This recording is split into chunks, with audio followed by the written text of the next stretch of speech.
All right. Hello, everyone. My name is Meghan LeVota, and today I'm here with ENFJ Denzel.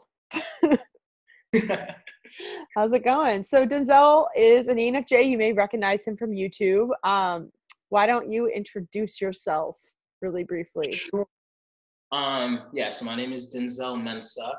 I'm an ENFJ, and for being like super specific, ENFJ 2 wing 3 social sexual 251 tri-type. Wow, that's a mouthful.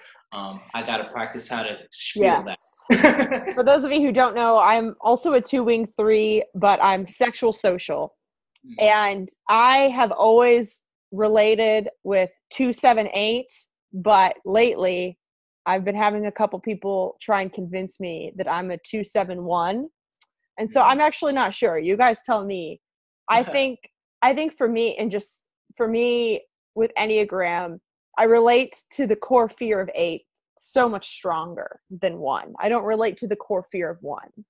But it's hard to, and I also can sort of feel a difference from disintegrating and using 8. Like I sense a difference.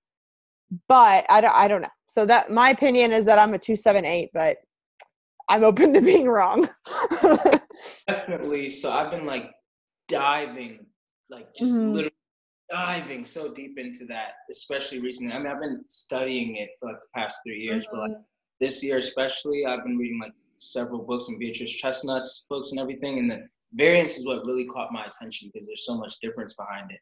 And I'm playing with an idea in my head, but I guess that'll be for like either off camera or just a whole different video. But yeah, I can give you insight on that as well. Yeah, I'm just looking for actresses so you can like let me know like, oh no, I don't think this really fits or whatever. But yeah, what I think about that. Oh, do you not think I'm a 2 or something? I wouldn't say that. I'd say that I'm open to the possibility that you might be something else. Yeah. But I'm not, it's not something that's like, you're definitely not a 2. But it's just like when I was reading certain things, I was like, oh, wow, there's so much cross here. And then I was just something I was thinking about. And I've been thinking about this, even Jamila and then some other people. And then I'd go and check with them. And I'm just like, hey, I'm not trying to offend you. I'm just saying, like, do you think this is accurate? Like, oh, wow, that is me. Yeah. Yeah. So Well, yeah. I definitely know I'm a 2. I just feel like a lot of that, I feel like I'm moving past that. And I feel like you could relate. Oh, sorry, go ahead. Oh, yeah, I said I was thinking more of like about the 8-1 thing that you were talking about. Discussing. Yeah. Yeah. So I'll bring that up to you though, for sure. Yeah, for sure. So anyway, what this is mostly going to be sort of an interaction video. I think this is like my first ENFJ interaction video. Technically, I did do a video once with my friend Veronica, who's an ENFJ, with her INFJ boyfriend, but this is like we're going to be talking about ENFJs today, and I kind of wanted to ask Denzel a few questions about the way that he expresses FE and NI, and sort of to compare and contrast, and also sort of show you guys what FE and NI can look like. Because I think an important thing for us all to realize is that FE is just objective feeling, extroverted feeling. It doesn't tell you what feeling is being expressed. So depending on the person's introverted thinking opinions, they might express something different, because Denzel and I both lead with extroverted feeling, and but we might not always act the same. And it was funny, I think I might have told you this before, but it's like I did improv comedy in college, and there were several ENFJs in it, and it was like the only time I felt like surrounded by ENFJs, but they were all expressing a different thing. Like like for people that didn't know type, they might have thought, oh, well, you guys are different. Like this guy's like the class clown, and like this guy's like the smart guy, and like, you know what I mean? Like there's so many different ways that we can try and present, but the thing in common is sort of like The functions. yeah, the functions for Yeah. sure. Yeah. What do you notice as or go ahead, what were you saying? Yeah. For me, I see it as like everyone has the same functions. Well, not everyone, but all the time, the same function stack, but their individuality is expressed in how they Mm, decide to use those functions. And so I sometimes refer to things like Legos. I could put 5 ENFJs in the same room and give them a box of Legos. One ENFJ might build a spaceship, another one might build a house, another one mm, might car, another one might build whatever, But and you can look at that and you can see they all built something different, but at the end of the day, you can see the material that they use are still Legos. While like somebody else, like maybe a INFP who has totally separate functions. um, mhm, by the way, like for those watching, like the mhm, Lego is a metaphor of like the functions, not actual like, oh, they built something different. But like with what they were given, they made something out of it. But at the end of the day, you can still tell the raw material that they used was Legos. While with another type, the raw material that they used was maybe sticks or stones, whatever it may be. mhm. The individuality is expressed in this illustration and what they've built with what they were given. But at the core, what were they given? Okay, they were given Legos, so that means they're ENFJ. If Yeah. they're this, then yeah, hopefully that makes sense. Yeah, and one thing that I think I really do relate with you on that I don't relate to all ENFJs on is that it's like I would consider myself an intellectual person and I also would consider myself a spiritual person, but not Mm-hmm. every ENFJ is going to be those things. Mm-hmm. But like I feel like not every ENFJ is going to be super obsessed with the philosophy behind all of Mm-hmm. this stuff as much as we are. You know what I Yeah, mean? I don't think it would be to the same level. And yeah, that could definitely be like that's more of like the upbringing thing. So like a lot of them like they'll be Mhm. like, because FE is such a function of I know how I'm supposed to be seen by other people a lot of times. In my opinion, then it's like they can shy away from showing certain sides of themselves, or they can kind of like Mhm. break in a way. So yeah, I feel Mhm. like those who are not like as self-aware or have not been granted permission enough to Mhm. be that inner tapped selves of themselves, and that will come out. And we're actually going to discuss a lot about that in this video because I Mhm. think that I related a lot to that up till maybe a little bit before college, but I'm most Related a starting lot to what part? I'm sorry. uh, pretty much like integrating with Mhm. everybody else until I Mhm.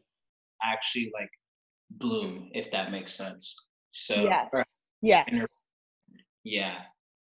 Actually, before we get into that, I mentioned you have a YouTube channel, but tell me a little bit about like what you do and like what your goals are. Like, this is your time to like let us know, like, you know, Yeah. you life coach or tell me about that. Right. Okay. So I started technically I started my YouTube channel a few years ago because I didn't have space on my phone for stuff. Mhm. So I use YouTube as like a storage. Don't go back and look at those videos. But then I actually started my YouTube channel. Like I kind of like revamped it maybe like 2 years ago, 2.5 years ago, maybe, with a video called Confidence versus Conceit. Because pretty much I noticed that I think about a lot of different things, but the people around me are not always as interested to hear it. So Same. you know what I want to write. So it's like, well, I want to kind of like just put my ideas and thoughts out there, and then have whoever actually wants to listen to my rambles and spiels and stuff have the opportunity to sit down and listen to it all, like whoever they may be all around the world. And at the worst case, even if it's 200 years from now, people will be able to look at it. I don't know. Or worst case, once again, I can look at it myself. So on my YouTube channel, I have a whole bunch of different stuff going on there, to be honest. I talk a lot about like different philosophies that I have. I talk a lot about type stuff. I'm a Christian. So I talk a lot about like theology, and I have like a lot of videos addressing like other Christians and, at least like my relationship to Jesus and everything. And then I'm also a life coach, and I started life coaching pretty much based off of YouTube, because when I started putting up these videos, people would comment saying like, oh, wow, like I'd love to talk to you more about this. As everyone on Twitter knows, like I'm not really that good with like texting all the time and everything. So it's like, well, we'd have to like video chat, but then it's like, oh, but that's going to consume a lot of time. Some people start like, oh, well, then you should just start life coaching. I'm like, oh, what's that? And I got more hip to life coaching, got certified in life coaching, and now I have my own curriculum where I help people develop, like they understand, I help them understand who they are based on their personality type, and then for those who are, wanting to like go on the spiritual journey and everything, then I help those who are like interested in understanding like Christianity and their relationship with Jesus deeper. Like I personally believe that like Jesus created our minds, God created our minds the way, or wired our minds in a certain way for a reason. So I help people understand like, well, why do you think that God wired your mind this way? How could you influence the world with what he's specifically given you? And yeah, that's kind of like where my coaching stems from. And I relate to you in the sense where I think every ENFJ I've met, at least, we come off a lot better when we can use tone and facial expressions, like to communicate. I have gotten like, I feel very misunderstood a lot of times when I'm writing. So yeah, I feel you there. And I mean, even with me and like, I life coach as well. I refer to it as cognitive consulting because the way it's structured is way more of consulting right now.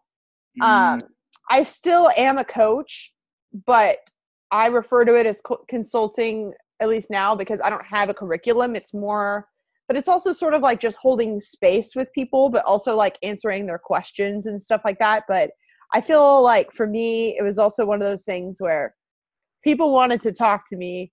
I wanted to talk to them. How do you value your time, but also give in the way that you want to give? And it's a hard thing, because it's been hard for me to even be like, I'm a life coach or I do this, because it's especially like in a place like Kansas City, like in the Midwest, when I'm like marketing or myself, there's this sort of belief that to be a life coach, you have to have like lived your whole life. Like I've gotten a lot of like skepticism from people around me, like, oh really, you think you know about life? Like almost wanting me to climb this sort of SI like ladder. And so that's been very hard for me to realize. But it's like, I don't know. And I think it's sort of an ENFJ thing too, of like putting yourself out there to help more people. I don't know. No, seriously. All right, it's sounding very stupid. When I first got into life coaching and got my certification and everything, I had no idea how much to charge people. Yes. I've been the same. Yeah. I actually was going to start off my coaching business by charging $5 an hour. And my friends were like, what? And they were like, my ISTJ friend, she actually like insulted me. Like, Denzel, why would you charge even less than minimum wage? And I'm like, oh, I didn't think about that. And then my wife, she was like, honey, well, she's my girlfriend at the time. She's like, I know that you want to help everybody, but the people that really want your help will be willing to pay the money. I'm like, oh my gosh. I know, oh my gosh. Okay, well then, okay, how about $15 instead an hour? And everyone's like, okay, well that's better. Sure, we can start off with that. Then gradually I raised up to $30 an hour, and I had plateaued over there for a while until I featured on Bo Miller's INFJ podcast show. And it was a great podcast interview and everything. And then at the end of the interview, he asked me, he was like, hey, how much did you say that you're charging? I was like, I'm charging $30 an hour for coaching right now and everything. He's like, right. Okay, not to like pressure you, but with the content that you just gave, you could easily be charging at least 100. And I literally was like, I know. I think it's also part of it is that people who have never paid for coaching don't know how much it costs. Yeah. And because I've gotten that too, where people think it's expensive or something, or I feel like people think it's expensive, but I have a life coach myself that has also pressured me to raise my prices in the same way. Like I started. That's a good coach. Yeah. I started by being like, I'm just going to do this for free because I need practice. And then what happened is everyone reached out and I was like, oh my gosh, I don't have the time now. And I was like, why am I doing that? Well, I did do some for free, but what I've been actually thinking about a lot lately though, actually, is that I think that ENFJs could be bad at boundaries or bad at knowing when to stop because we have emotional energy. And other people, if they don't have as much emotional energy, then they have to be thinking about their investments and how much they could give. But like, I don't have to think about that in most scenarios until I'm like reaching my breaking point. And so I don't think about it like that. Yeah, exactly. I was listening to a podcast with Gina Brion, the comedian. She's an ENFJ as well. And she said that like she's still in a point of her career where she's still responding to everyone. Like she's the one who's responding to everyone in Facebook messages and stuff like that. And it's hard for her to set those boundaries because like some people will be like, hey, can we FaceTime, or like, can you send me like pictures, like a selfie or something? And she's like, no, I can't just FaceTime you. Or like some people even like ask her for money and everything. And it's like, okay, look, we have to set some kind of boundaries. Like, yeah, I am kind enough to like, interact with you and everything in this manner, but there's still some kind of boundary that has to be there. And I feel like that's definitely like something that in the ENFJ especially, like I relate to that for sure. I had to like learn, like I've given a lot of free sessions in the past as well. And then for me, what even made me like now become at least seemingly as bold, seemingly as bold with it is I had to like learn to man up. I'm like, okay, look, I'm married right now, and all of these other people are telling me that like you have good content, and it's like I've spent so much time like refining. How can I be the best that I can be? And I'm like planning on like making a video called ENFJ God Complex soon, where I pretty much talk about like how, at least I've seen it for myself, like, oh, like ENFJs can like self-promote themselves a lot and everything too. And it's like, well, the only reason why I feel like I could promote myself so much now is because so many other people have encouraged me with it. And then on top of encouraging me, then I've spent so much time trying to refine it. Inferior TI, I'm insecure of that. So it's like, I was just about to point out the inferior TI refining. Yeah.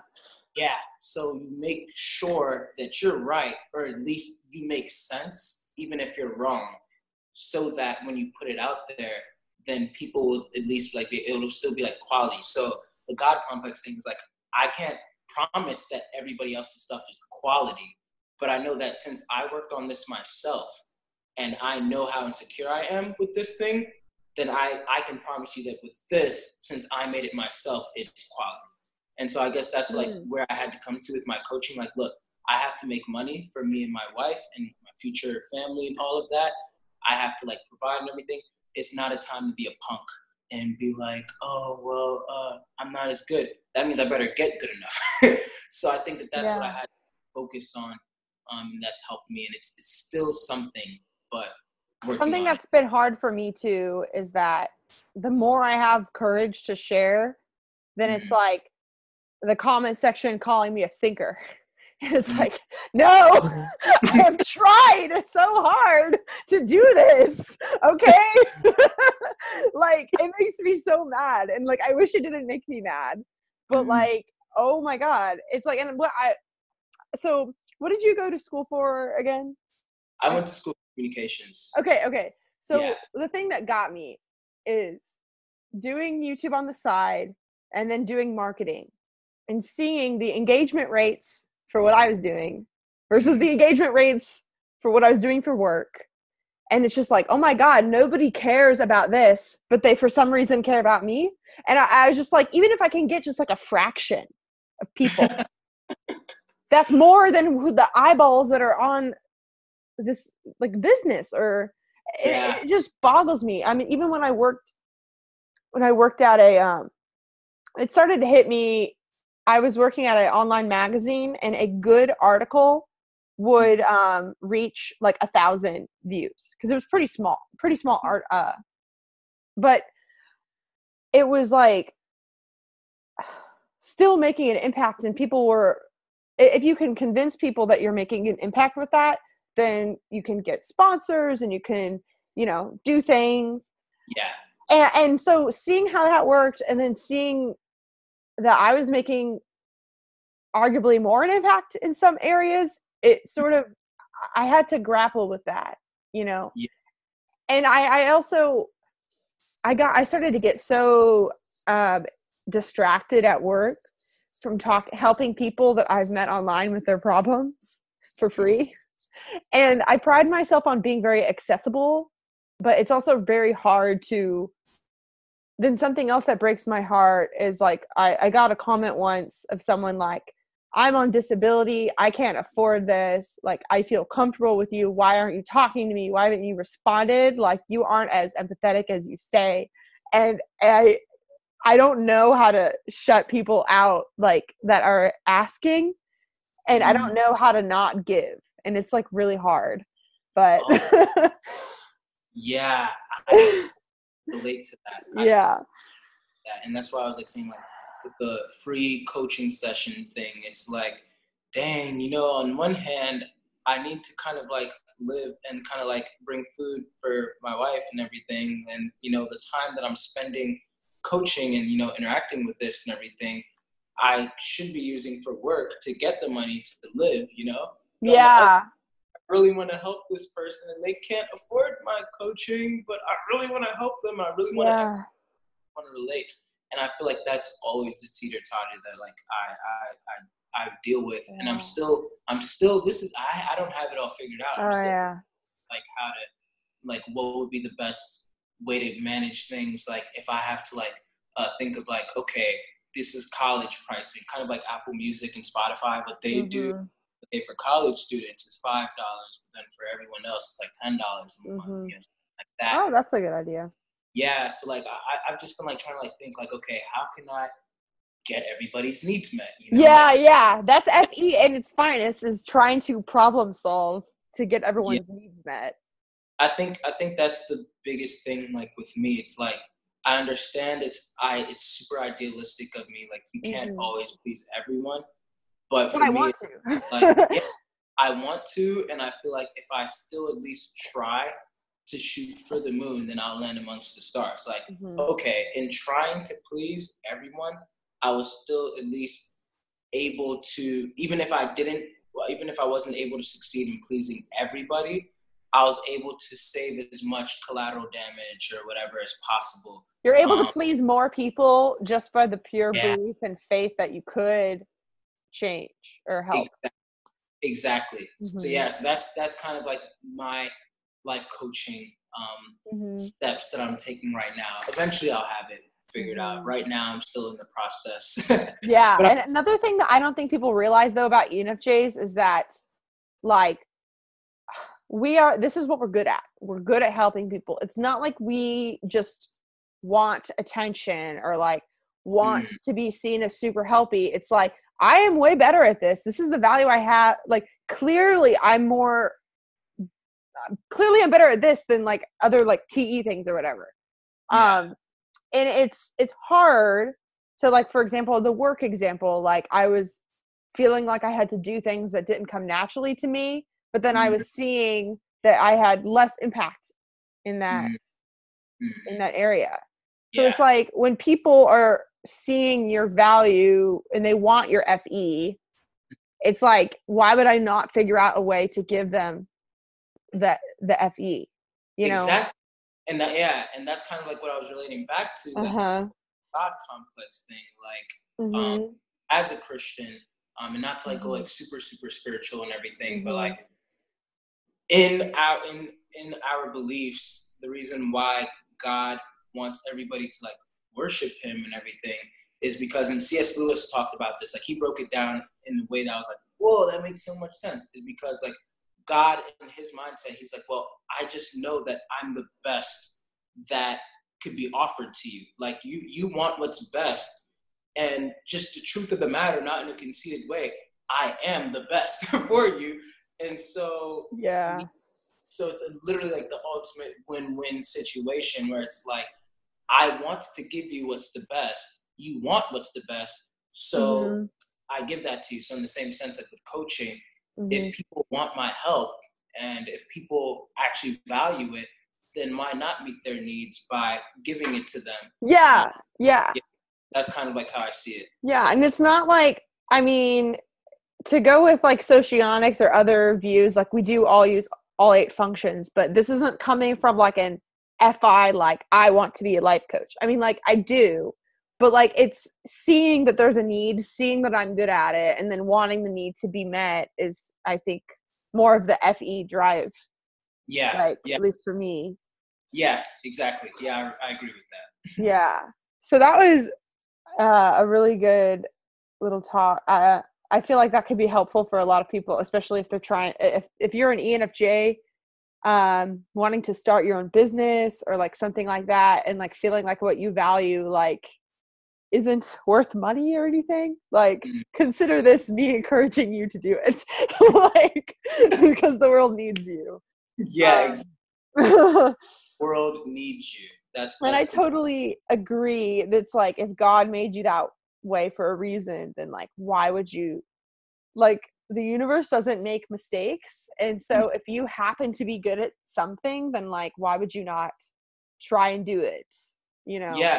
And then why not try and be the absolute best that you can Mm-hmm. at it? So like, okay, I have FE as a dominant function and I have NI as an auxiliary. Mm-hmm. Well, that means I'm naturally good at it, as my dominant auxiliary function. Yeah. So much more room to become like the best at it. When not like the best is in a competitive manner, but like to do my absolute best to stretch it as far as I It's almost can. more like self-mastery than like Yes, comparative, you know? yes, yeah. Yeah.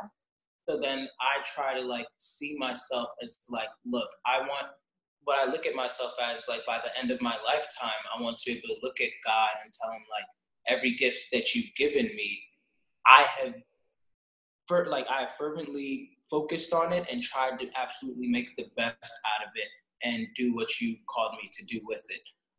And so yeah, just like to add on to like, if you have this gift, if you have this skill, there's a difference between talent and then like skill. Like if you have like Mm-hmm. that natural talent there, like that's good, but now start to develop it and like make it skillful. And that's where like most of my coaching like focuses on. And that's a really good segue, because yeah, that's sort of what I want to focus on, or that what I focus on too, is like, how can we move that talent to a skill? And Mhm. something I wanted to ask Denzel and also share my opinion is, so sort of paint the picture to you of like ENFJ growth, because I think Denzel and I both care a lot about refining things with TI, but that came after like the FE. Yeah, So kind of like shaping, like telling the story of like, how did I move from FE and then to growing into more NI, yeah. SETI? Like, I think it'd be kind of cool to do that. So I guess my first question, Denzel, is, what were you like as a kid? And I mean, I guess that also begs the question. I tend to sort of believe that we are our type even as a kid, but we just don't, since as we're still developing cognitively, we might not look like an actual 16 type. But at least for me, I could go back to me as a kid and see certain like FE things. Yeah. But what do you think? Yeah, for me, so many relatives tell me about how I was like as a kid, And so I don't really remember as much, but I always hear about it so often. And the fact that all of them say is that, well, Denzel, you could talk. Same. And I used to be offended by that, if we're being honest. Like, because I think of somebody who talks excessively, then I think of someone that's like, oh my, like other people like, oh my gosh, will he shut up? Stuff like that. Yeah. Recently, I actually had it confirmed that, like, when they would give me like examples, and it was like, oh, wait a minute. When you guys say talk, you mean like discussions, like asking questions and trying to like have like discussions and stuff like that. And so I was like, wow, like, well, that's affirming. Like, I'll take that. So as a child, from what I hear from my relatives, like I was somebody who talked a lot. Like I like to discuss with a lot of other people, like certain concepts or even certain things. And I asked a lot of questions. That's actually interesting to me because I was like made fun of by some people in like school of like, oh, will she please stop talking? Like things like that. Or like, oh, wow, look, she's still talking. And I guess I always like inferred that meant that they wanted me to stop. But I guess I don't know. You know, like I guess that a lot of that could just be my interpretation, you know. That's true. And I feel like a lot of it has to do with like who your who your audience is. Yeah. For me, and I think you've seen my sandbox analogy that I posted on Twitter a while ago, like a few months ago. But essentially, I'm just somebody who I'm always paranoid of annoying somebody. So Same. I feel like whatever I'm talking about is not interesting to the other person. I would much rather focus on a topic that you're interested in and talk about that. Because the last thing that I want is for people around me to be going, and so that's why even like, you know, we were talking about self-promotion, like with, you know, YouTube and everything. Some of my, like online, it seems like, you know, I put my YouTube stuff like on Twitter and everything, but in real life, a lot of people, they would even be surprised to know that I have a YouTube channel because I like I'm the same way. Yeah. And they're like, and when I do tell them, and they're like, whoa, and they're like, well, I'm gonna go subscribe, and I always tell them like, hey, before you decide to subscribe, I want you to know that they're long videos. Like this isn't like your typical prank video that's like like this is like it's a concept page. So I'm totally not offended if you decide not to subscribe, because I'd rather have few subscribers who I can actually look at like, wow, this number of people actually loves to hear me talk. And they're not going, this video is so long. Why is he still babbling? As opposed to like people who just are subscribing, but they're not really like watching the content. They don't really like appreciate it. So it has to do with like your audience. Like if you talked a lot as a child and everything, like even now, like the only reason why maybe like people wouldn't say that as much about me is because when I'm around certain like people, so like sometimes like a few of my in-laws and everything, I avoid talking as much because I know that the stuff that I like to talk about is not what they would like to talk about. I'm the same way. Like I started a new part-time job and I really like everyone there, but they must think I'm pretty introverted because like if they're talking about things that I don't want to talk about, I think as I've grown, maybe it's NI getting stronger. I can sense if somebody would be interested in what I have to say or not. And like maybe when I was younger, I would just talk about it anyway. But now like I'm like more quiet unless I feel like, and I've just had a very stressful year where I've had very low energy. I've pushed myself to the brink of burnout like all the time. So I agree with you in the sense that I would prefer to talk about what other people want to talk about. But I'm almost like I hit this breaking point this year where I don't have the energy to ask people about themselves. And I've been beating myself up, feeling guilty about that. And the only people I have really talked to the last few months have been about my own interests. And it's been very interesting for me. But like, even like when I made like a Twitter account, like for just talking about like Myers-Briggs stuff. And for a while, like at my like at Meghan LeVota Twitter, I like had all these people from college and high school still following me, and I like never would say anything because I was like thinking about what they thought of me. And so I like started this other Twitter account, and I was like, I'm just gonna shout into the void and see what happens. That makes sense now. Okay. Yeah. Wow. Yeah, I feel that. Yeah, like for me, I think that at least from my experience, my FE gauges what, like, it's always looking for the least common denominator, I guess. So like when I'm making a decision, it literally looks at like, okay, what would get the most people's needs and desires met? So like on last week Saturday, I turned 24. And Happy late birthday. I'm thank also you. 24, so we're like the same 1994 babies. Oh, yeah. like on Saturday,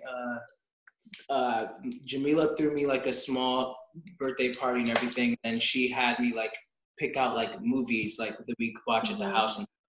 And when I brought it down to 2, and I asked everyone like to like vote, and then people are asking me like, Denzel, like, well, what do you want to watch? And I was like, I'm honestly okay with watching either one of these, but I will not be okay with watching either one of these if I'm the only one who's enjoying it. Yes. I don't even really watch that many movies because sometimes it's uncomfortable. Like I watch it with other people. Like for example, my sister who's an ESFJ, she's like super into like Disney movies, and she gets very excited about watching them, and I'm like about them, but I like watching them with her because I get to see her excited about it and like her reactions. You can learn about the other people by what they react to. Yeah. So when I played those movies, then like when I asked everyone to vote and everything, then I was most secure because I knew that, hey, this is what you guys voted for. So nobody's here like, like that's just my biggest. So I never want to like talk about or, say things that, like my FE is always like gauging like, okay, how's everybody feeling? Are you guys okay with this topic? Are you guys okay with this? Are you guys okay with that? And sometimes that can be a problem because, then you have to kind of like what you're doing right now. Like you said that you found people who now you just talk about your interests. And it's like, that's still FE. That's still, because they actually want to engage in that. And that's the thing that you have to like find, like when you find a tribe of people who it is a win-win because you're not just talking about your interests and they're like, or they're not just talking about their interest and you're like, but you guys are both excited from that. That's life. And I feel like I hadn't experienced as much of that until I went to profiler training event for personality hacker, where it was 60 plus students. I was the only ENFJ there. But, wow. And they were, and I was also the youngest one there. So what were most of their types, or was it kind of across the board? Were there a lot of NPs? Yeah, there were a lot of NPs. Yeah. So INJs made up the most of them. And then there were a lot of like NPs. Like everyone was just intuitive except for 2 types. There's an ISFP and an ISFJ there.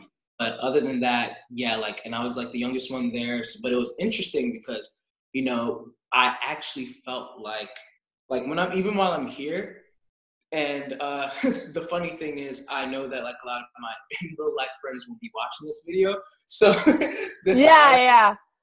so they won't be offended. Like, hey, so I can say this, and the often chance that they are, well, oops. But the funny thing is that while I'm here, I feel like I still have to like mitigate like what exactly I bring up and how deep I'll go into the concept or how deep I'll go into. As opposed to like while I was there at the profiler training event, it was like one of the first few times that I actually felt like whenever I spoke, people weren't just being courteous, but they were actually like, whoa, Denzel, tell me more. And I'm like, oh, okay. And I was doing the same thing with them. So we were all actually interested. And it was so awesome. And it was like, wow, this is the kind of tribe that I'm like looking for, because I'm getting my needs met by talking about what I want to talk about. And I also don't have to face the paranoia of them being bored by it or uninterested. And then I'm also interested in hearing what they have to say as well. But it's hard to find stuff like that. Yeah, that's been like huge for me because like, okay, so like in high school, I was in theater and choir and speech and debate, and I had my little group of like weirdos that would just, we'd have all of our inside jokes. We were like really like kind of loud and annoying and obnoxious. Like my best friends at the time were INFP, 2 ESFPs, and an ENFP and an ENFJ. But anyway, like we were just really goofy, but like I would be like really goofy and obnoxious in one class, and then in the other class, if it was just a math class, I didn't have any friends in there, I'd be silent. I'd have nothing to say to you. Like I would just say nothing. Yeah. And so it'd be very like back and forth. But like if I felt comfortable in the room, then I would like be like the life of the party, like class clown sort of person, and then I like wouldn't be that person. And then when I went to college, I majored in journalism. And it was like the first time that I felt like I had to have normal people conversations with the journalism majors versus like the like weird like improv people.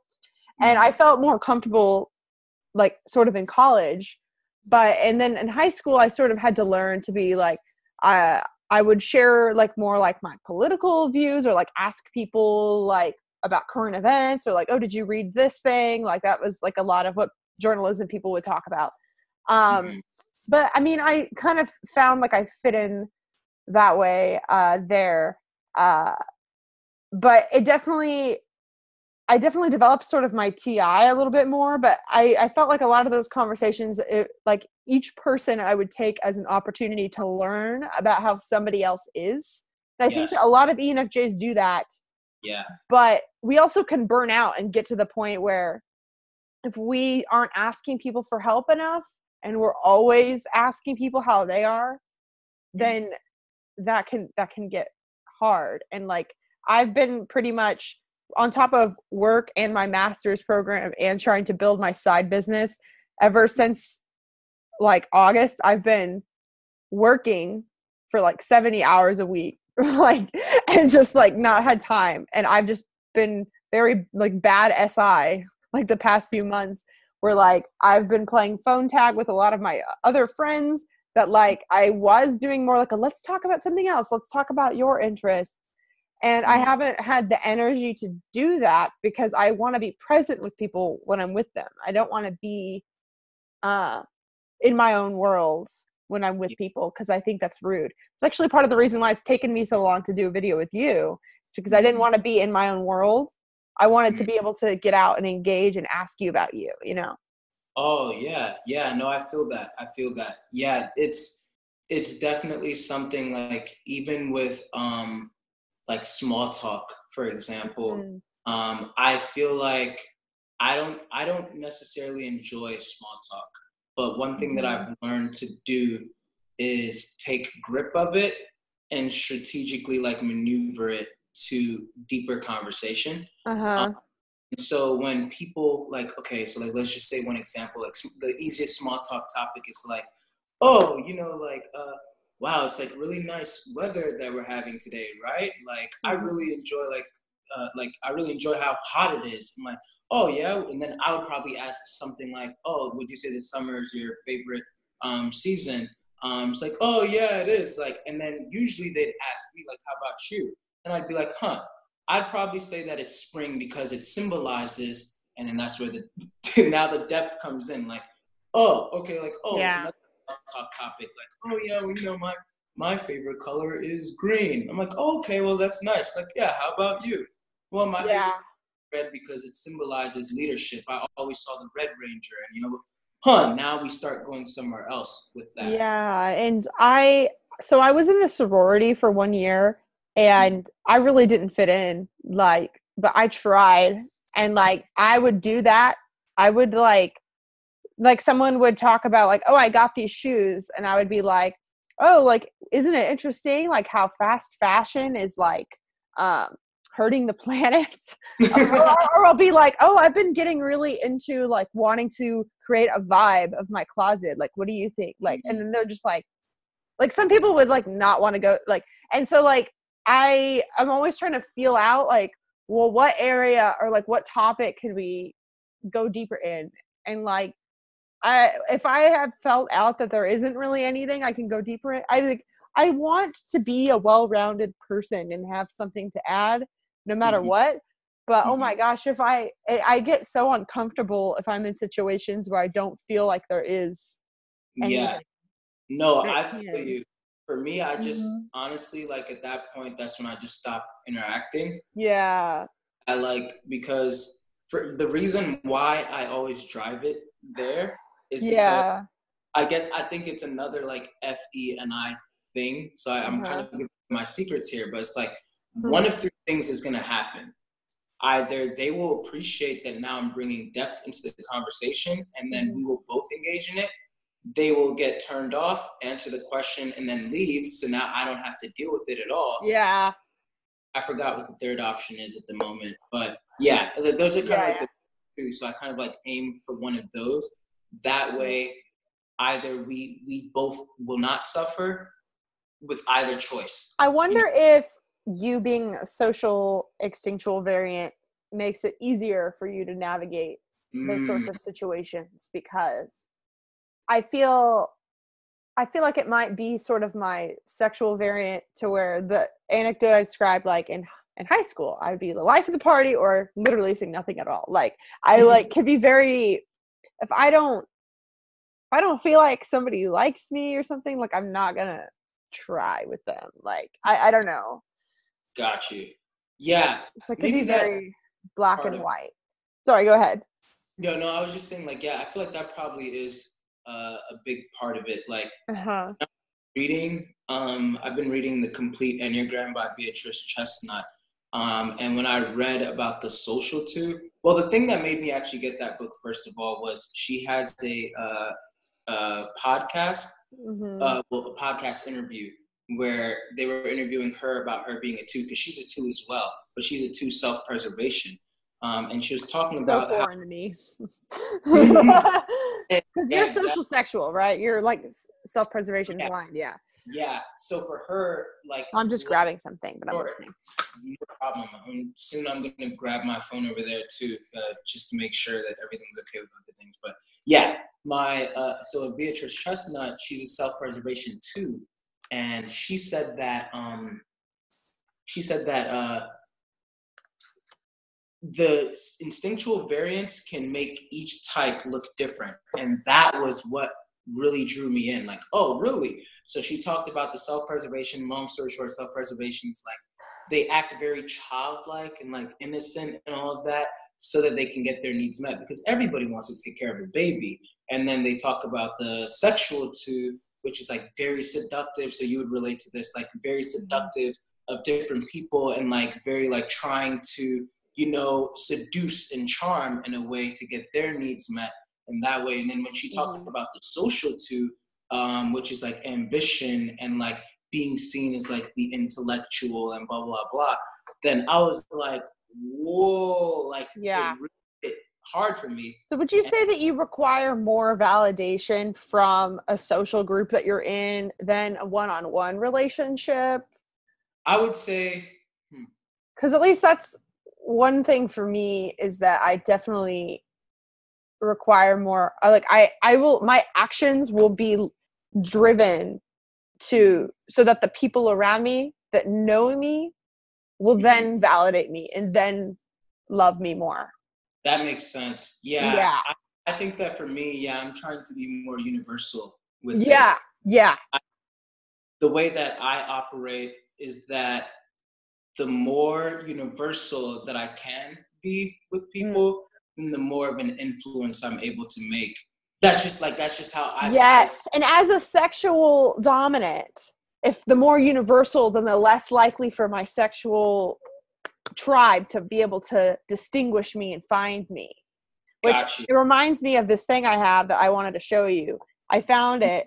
I don't know. It might be backwards, but it says "Find the Others," and I found it at like some art thing, and I really, really like it, because I look at it, and I sometimes I think of myself as like, I was put on this earth with these sets of functions, whatever, and my goal is to like find my people and bring them together. And I sometimes, when I think of like the internet, I think of everyone's, that's like a part of my soul, like scattered across everywhere, and that it's like my job to like bring them together.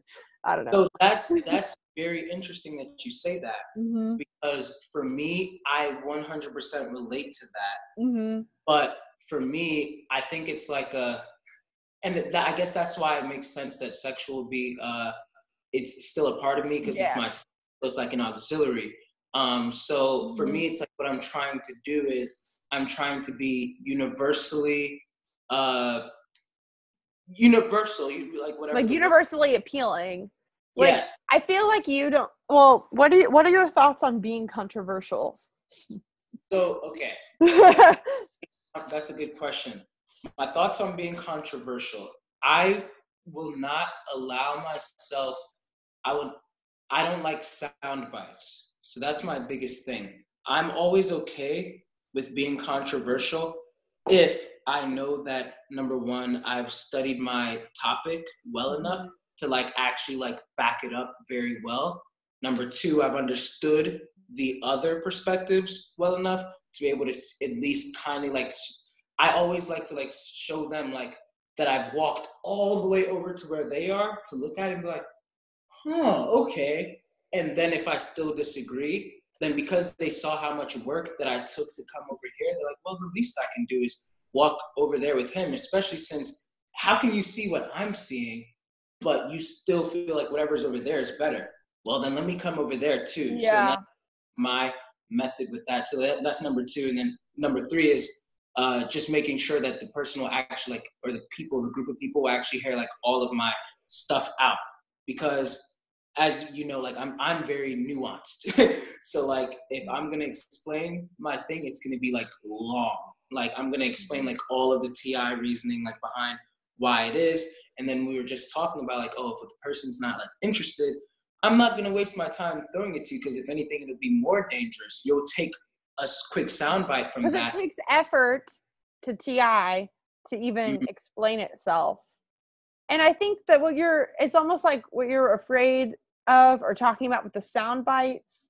I think that happens to me a lot, where people then take my sound bite, or if it's a tweet, or if it's just like part of a video, and then imagine more about what I'm saying. Mhm. And I don't think, it seems like you notice that and try and avoid that. Yes. And I will like blame people for not realizing that there's more. I don't know. Yeah. Or like it bothers me. It's understandable. Yeah. Yeah. And it bothers me because I guess sometimes I feel like it's out of my control Uh-huh. to the way that people view things. And if they were interested, then they could have assumed that there's more. I don't Mhm. know. That's interesting. But Yeah. as far as controversy goes, it's like one of those things where, oh wait, no, not about controversy. What I was going to say is what I think people might not understand about me or about ENFJs Mhm. is that, like, what you were saying is like when you know about a topic, you're going to be more confident about it. So it's like if people see me from my videos, I'm Mhm. confident about Carl Jung's cognitive functions. If you saw me Right. somewhere else, I'm not going to be acting that way. Like this is my thing. Yeah. It's like I'm not going to be confident about my opinions in pretty much any other area. Maybe digital marketing, but that's about it, you know? Yeah. Exactly. Like, My father-in-law, he loves politics. He's ESTJ. mhm, mhm. Um, yeah, he loves politics, and he's always like trying to like ask me about my opinion on Ah, this and on that.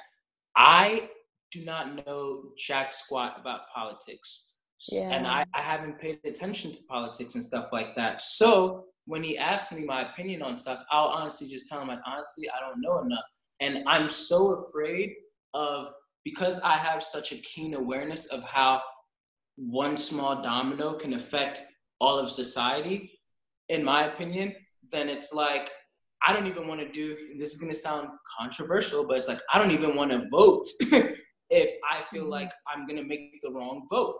So let me mhm. make sure before I vote, before I put my opinion out there in this vote, let me make sure that I've really decided like what exactly this thing is. Like, do I know Yeah. everything that has to do with That that. almost reminds me of the ENFJ God complex thing, maybe. Yeah. Because we are so aware of our impact or like potential impact when, well, and I guess you saying that like politics is something that I feel like I can kind of talk about as well, because I've always been interested in it. But like, for example, the voting thing, got to remember that other people are not like, they don't have it figured out more than you. They just care less. So it's like, exactly. Yeah. So for this example with my father-in-law and everything, because he knows so much, usually in such discussions, I just ask him a lot of questions to get more of his perspective. And then when he tells me all of his thoughts, that's how I've learned. So like, then I'm like, oh, okay, well, I know this much. Well, his name is Robert. Like, well, Pastor Anderson, why do people usually disagree with you? So then he'll be like, okay, well, usually they say this and blah, blah, blah. And then from him telling me their disagreements, I'm like, huh. Well, maybe they thought that because, Yeah, so then that's when I like kind of, I build off of what they've already fed me. But I'm not going to give my personal opinion if I feel like I don't really know enough. So then when I do actually give my personal opinion, inferior TI, once again, so you'd probably relate, it's like, guys, you have to know that I really, really did think this through, because so scared of spreading false information, and I'm really like people telling me like, oh, well, how did you get here? That's inaccurate, stuff like that. And so it's like, I'm gonna make dang sure that I have good reasoning behind whatever I believe before I state it. And if I don't know, I'm just gonna say, honestly, I don't know. Can you teach me? Yeah, and I think a lot of ENFJs also have like a lot of disclaimers for things before we say things, because if we can sort of imagine like what someone else might say, we want to make sure it's addressed, and that's why I like to be very like long-winded. Yeah, you tweeted something recently. You said something like, "How much to get a tattoo that says opinion?" And I was like, just my opinion.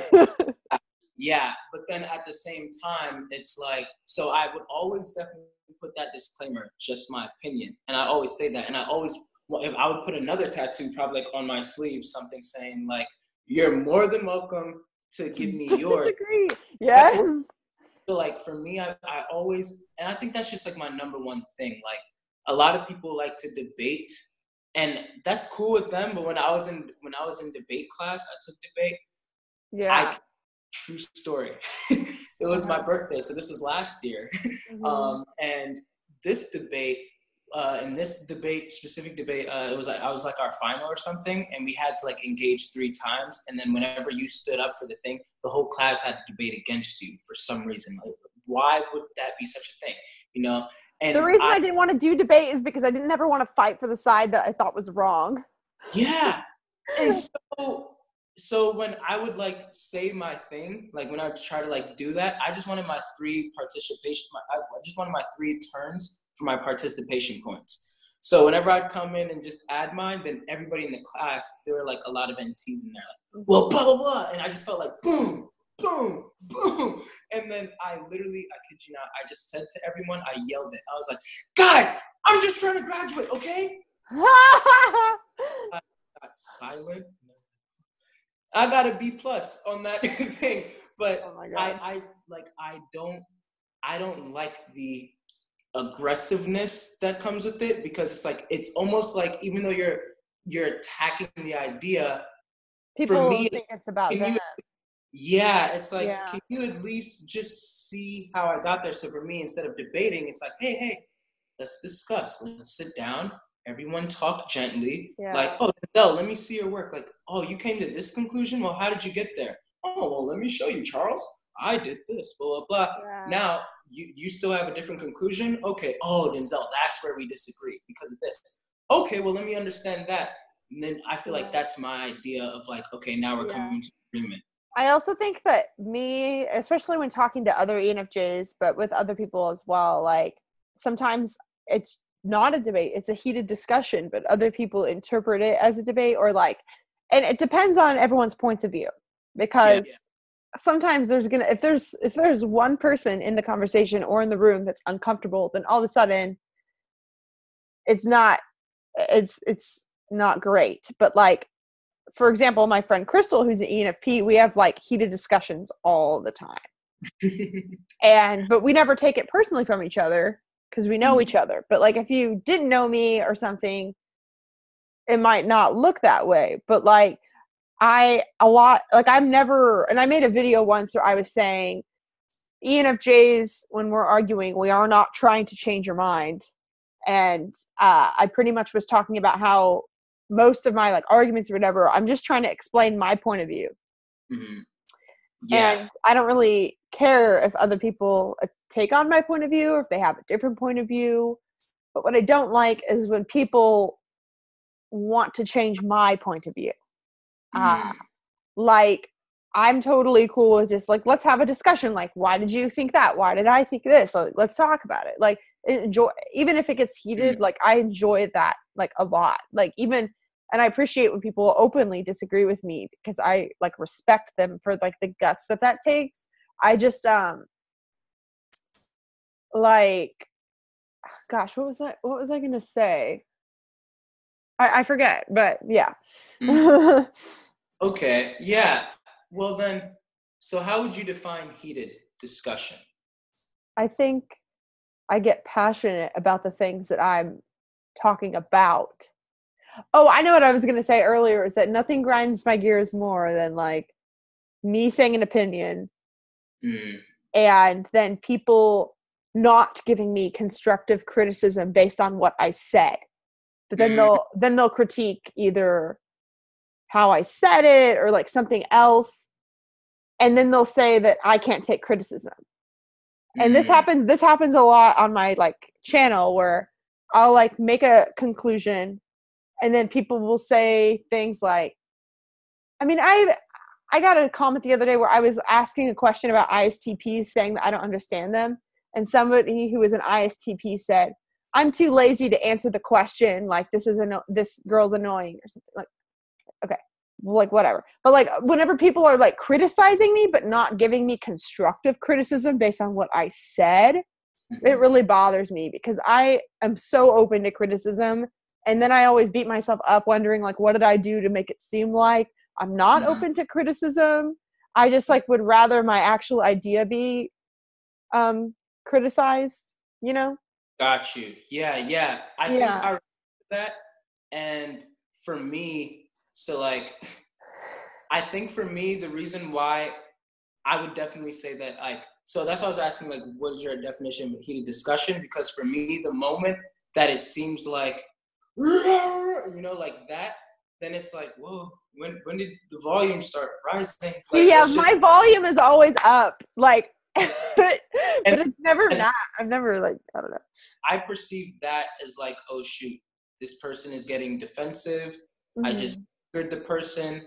They're not even going to be open to having their mind changed. Whatever that I'm saying right now is just going to dig us into a deeper hole. Let's just stop because this is not going to be productive. But then when I'm people do that to me. Yeah.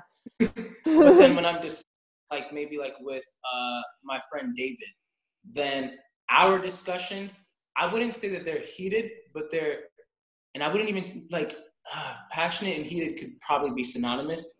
If I'm looking for a word in our discussions, they're chill. I guess I'll just say that. Like our discussions will literally sound like what I just did with like, you know, like I'll be like, well, I think blah, blah, blah. And then sometimes like we'll get excited, but then we'll like laugh and everything. And then he'll be like, not necessarily. I'm like, okay, man. Tell me what you think then. And then he's like, blah, blah, blah. So we can like see that we're like still, it's not really like heated because I can totally just see that there's still like good vibes. This is super interesting because I think that it shows how our FE has maybe even different preferences for what mood we're trying to create. Yeah. And I like astrology, and I feel like astrology can explain this. I don't know your thoughts on that. Are you like about astrology? Or? I'm like learning about it, so I'm not into horoscopes, but astrology, I'm like okay. I didn't know if you specifically, because I know some like Christians don't like it. I didn't know if it was like something like that, or if it was just sort of like, I don't know. I'm open to hearing about it for sure. Yeah. I was just going to say for those listening that do like astrology, I'm an Aries moon, and I think so Crystal's like a Leo moon. And so we both have like fire moon signs, which makes like our emotions be just very fiery and passionate. Cause I interpret when people get that way as like that they care about what they're saying and they care about what they're talking about. And I don't like shy away from it. But I understand that other people get overwhelmed from that. Yeah, I think for me, because so you said that like you don't like when people are trying to change your mind about something. And me, I think I'd say that I don't mind that, but it depends on how they're doing it. Yeah. Because at the end of the day, and I'm not saying that you don't relate to it, like this Yeah, me, yeah. like at the end of the day, I just want the right answer. Yeah. I just want the right answer. I don't care about my emotional attachment to anything. I don't want to be emotionally attached to it. I just want to be right. And so if I have the wrong answer and you could look over my math work and see like, oh, Denzel, that's how you got there. And you can, there's just a whole difference between like 23. How did you get 23? Blah, blah, blah. Yeah. Like, whoa, because then that makes me feel incompetent. That makes me feel whatever. But if you're like, 23, that's interesting. Well, how did you get there? It's hard to convey tone sometimes. No, there you go. You didn't carry the 3 over here and blah, blah, blah. See, now when you get that, now you actually have 34. And I'm like, oh, but that's kind of like how I see it, like everything. Like, because then when we have that gentleness, and that's just me, then it's like nobody's feeling a need to be defensive. But instead, it's like everybody's open to, hey, we just want to see what the right answer is over here. So I'm not emotionally attached to it. I'm not going to emotionally attach to like what I believe if you don't emotionally attach to what you believe. That way, there's no bias here, and we can just see the thing for what it is, share our results and our thought process. But I think the inferiority, I think that when people like tell me what to believe, I think that it sometimes is like, are you telling me that I didn't think it through? Like, that's like how it feels like. Or I'm like, I thought about this. I thought about the consequences. I like, are you saying that I didn't? And like, and I agree with you in the sense where like, I just want to be right. That's all I care about. But like, if I don't think that I don't think, like when you were talking earlier about how it's important to walk down to the other person's shoes before you walk them down to yours, like I get very like, well, no, like I'm not gonna like change if I feel like they haven't walked like down to mine, and I'll just be like not interested in the discussion at that point. That makes sense. That makes sense. I are usually that way for me.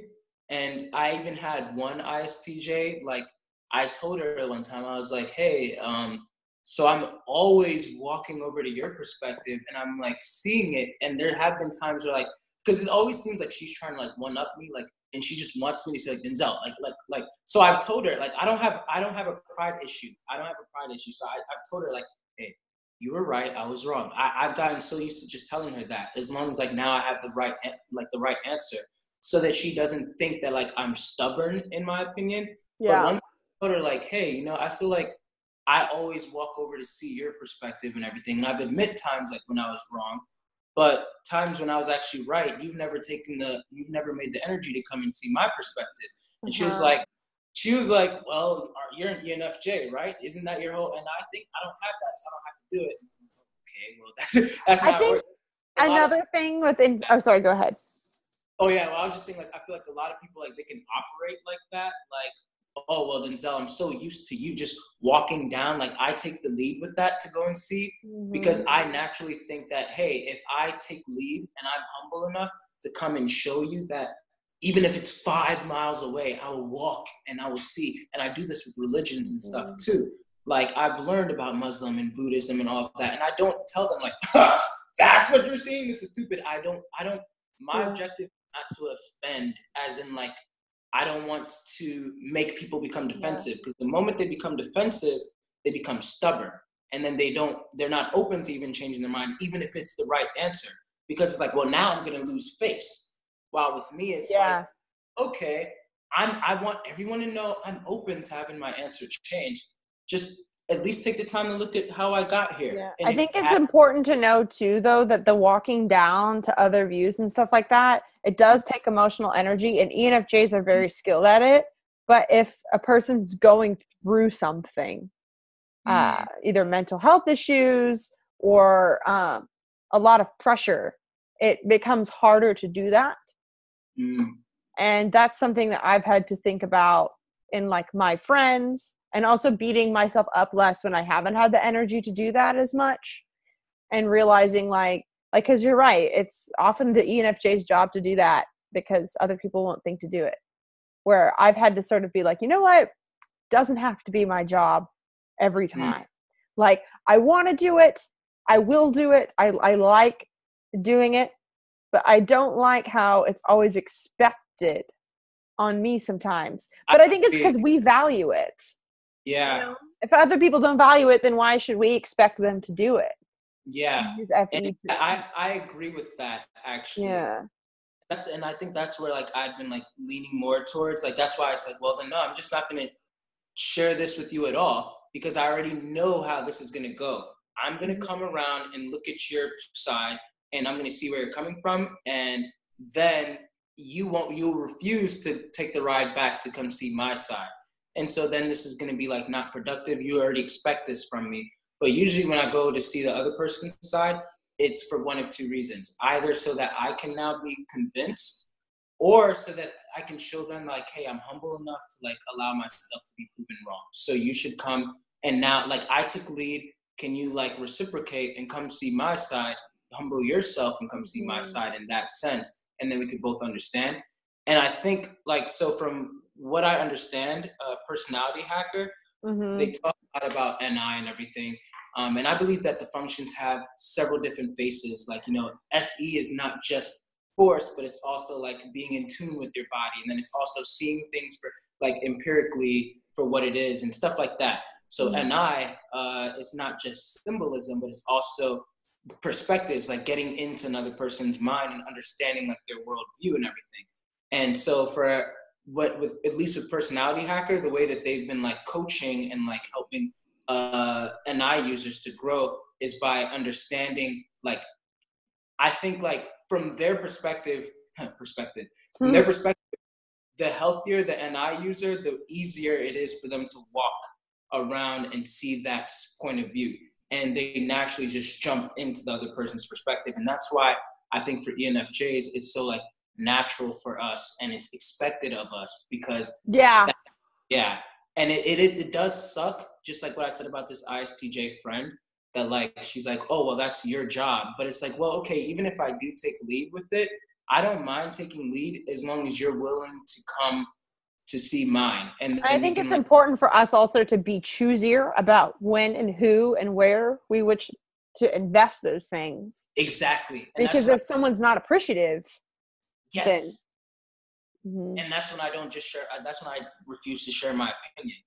And so that's why I said, like, you know, the whole thing, like, yeah, like, well, the whole sandbox thing, like, well, I'm not going to share my opinion with you because you're not even really, what you're looking to do is just, you're not going to see it for its entirety. And if you're not going to see it for its entirety, I feel like I'm kind of like Willy Wonka. Like, I'm not going to allow you into my chocolate factory unless inside and you're going to marvel at everything. But, and I know that it's not objectively something that everyone's going to marvel at, and that's fine. But I only want the people who will actually marvel at it to come in. So if you're not going to take this, then I'm not going to invite you into it. So then if you're like complaining, like, oh, well, how come I haven't seen your chocolate factory? If you want me to be honest, because you don't deserve to. If you really wanted to, then you, That's also like something that bugs me about ENFJ stereotypes online of them not being super deep. And it's like, maybe they just don't like you. Like, it's sort of what I think. Like, yeah, it's like I'm nice to everybody. I'd like to think that. Like I'm kind, nice, cordial to everyone. And kind of like what we were like talking about like previously, like I brought up to Megan, for those of you who watch Drake and Josh, I'm not the type of person to get mad. Actually, pause. I have to pee, and this would be a perfect time because since you sort of explained this to me, so I can just let you say what you're about to say. Sure. Yeah, go ahead. Okay. So yeah, I was telling Megan that this is so funny. She's hilarious. So I was telling Megan that for those of you who watch Drake and Josh, oh, I'm not the type of person to hold a grudge. I'm more of the type of person to just detach. And it takes me a long time to get there. But there was an episode where Drake had really upset Josh, or he had really disappointed Josh. Like, I think he missed the test or something, a very, very important test, because Drake took the car early to go and make out with a girl or something. We all know how ESP Drake is. ESTP or ESFP, I'm not really entirely sure yet. But Josh, I believe he's ESFJ, and he's still that FETI thing. And Josh, that whole episode, he pretty much said, oh, like he wasn't holding the grudge against Drake, but he was just like, Drake, no, I'm not mad at you. I'm just done. Like, and then Drake's like, what? It's like, yeah, like I'm just done. And I think that's a very FETI way of looking at things. That's where you get the INFJ door slam. It's like, no, we're not really like holding a grudge. We're just done, you know? Like, and so for me, I'll still continue to be nice in that episode. Josh, he didn't pretend like Drake didn't exist. And he didn't pretend that, like, he didn't like give Drake like bad vibes or anything. He was just like, oh, cool, thanks. Like, he treated him like a regular person, but there was not no emotion there anymore. And I believe that's how like a lot of times ENFJs could potentially be like, I'm nice to everyone, but not everyone gets to see this chocolate factory of mine because you don't have that access. Like, I feel like you won't appreciate it for what it really is. I agree so much. And I also think um I think people have accused this behavior as fake, which we were talking about sort of earlier. But it's like, I think that we have this sort of idea of basic human dignity, but Mm-hmm. a lot of types might not naturally grasp what basic human dignity is as a thing. And it's hard to know, because some people, they might be the nicest people in the world to you, but then not super nice to someone else. I notice this more with FPs, like, no offense, FPs, but like, they, they might be like really like you, but that's like a preference for you, and you don't actually know if that's their character. Yes. Yes. And like, no matter how much I like you or not, I'm gonna show basic respect to you, and that's the thing that will get me on my like high horse, is if somebody is not giving me basic respect, even if they're my friend. Mm-hmm. Like, it hurts me more when it's my friend, but even if it's something like on YouTube, like a YouTube comment, like, I get very upset when I don't get basic human dignity. And I think that people can view ENFJs as like high maintenance or needy or all these things. I mean, I think type 2s can be kind of needy. I don't know, but I mean, sure, ENFJs can be needy, whatever, but like, I don't think people realize that I really don't expect anything from you. I mean, I expect basic dignity, but then I'm like, okay, but that's hard for some people. So maybe I am expecting a lot. Yeah. Yeah, exactly. Yeah. Dang, I was going to say something. You said the FPs. Oh, yeah. Yeah. The baseline thing is TI principle. Like, yes. okay, regardless of how I feel about you, because FE users internally, they're dealing with logic. TE users are dealing externally with logic, but internally with emotion, which is FI. So for FE users internally, it's like, okay, no matter how much I feel about you, I'm not really as emotionally connected to this, whatever. My TI principle, that logical principle, is that I still treat you like this. And so, therefore, even if I dislike you, that baseline is still going to be me treating you like the way that Josh treated Drake in that episode. Like, I'm not going to be like biting towards you. I'm not gonna like treat you in any type of way. I'm just gonna. Yeah. We also aren't going to act like we're best friends as if nothing happened either. Exactly. Like, yeah, you're not going to get that. Like, yeah, Josh, I he did it. There was still a boundary there. Like, you don't have access to my chocolate factory anymore. Or for a lot of people, never had that access. But that doesn't mean I don't like you.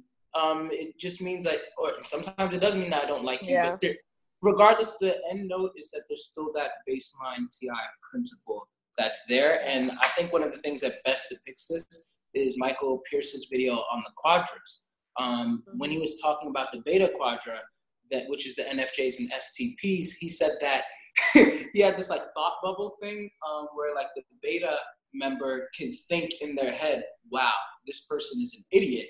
But then outwardly, they would kind of finesse, like, oh, well, I think this, blah, blah, blah. And it's not necessarily a lie, but I think from like, I related so much to that, and you'd have to go watch it to like understand it because it's a lot deeper than that. But for me, I relate a lot to that because an FI user would think like, well, you're being fake. And he even has like a dialogue between a beta and then a delta. At the end, he ends it off that way. It blew my mind. It's the beta NFJ STP with NFP STJ. So he had like a dialogue between them where like the delta would be like, well, you're being fake. You should really do this. And the beta is like, well, no, you're being too much in your emotions or blah, blah, blah. The reason why I relate to that, the beta, is because I don't want it to be a self-fulfilling prophecy. Just because I may think this way of you does not necessarily mean that my actions should treat you this way.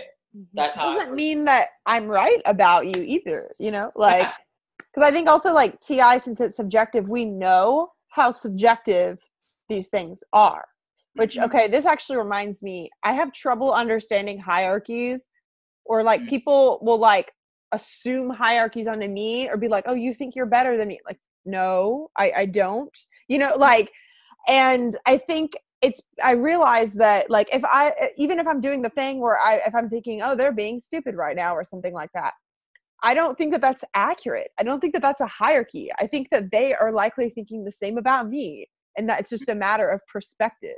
You know what I mean? Yeah. Like, I don't think that but then I feel like TE users are more inclined to think like, oh, well, some are at the top and some are at the bottom, or like just something more like, oh, that's just how it is.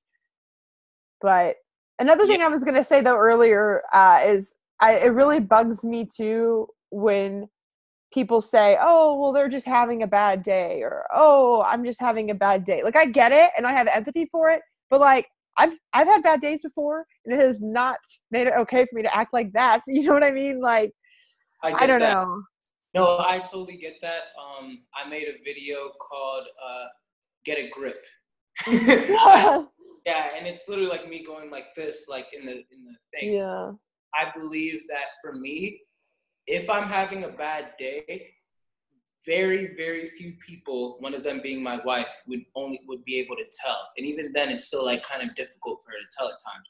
And that's because I'm so aware of how my emotional energy can cause ripples into society. I don't want to infect everybody with these bad vibes. Yeah. So I'm just going to try and keep them to myself. But then for my users, they're either not aware of how much it could affect it, or they don't care enough. And I've talked to FI users and I've asked them about this, and they're like, yeah, no, I just don't care enough. Like, if I feel this way, then I feel this way. It doesn't matter. And it's like, okay, that's you being authentic to who you are. But for me, my TI principle is, no matter how bad of a day that you're having, these other people around me should not have. You can't take it out on them. Yeah, they should not be punished. That's what I was looking for. They shouldn't be punished for what's going on with me. So at the same time, I have gone completely MIA from a lot of my friends because I'm unable to ask for help, and I don't want to put my bad vibes onto them. So that's also a problem that I don't have the answer for.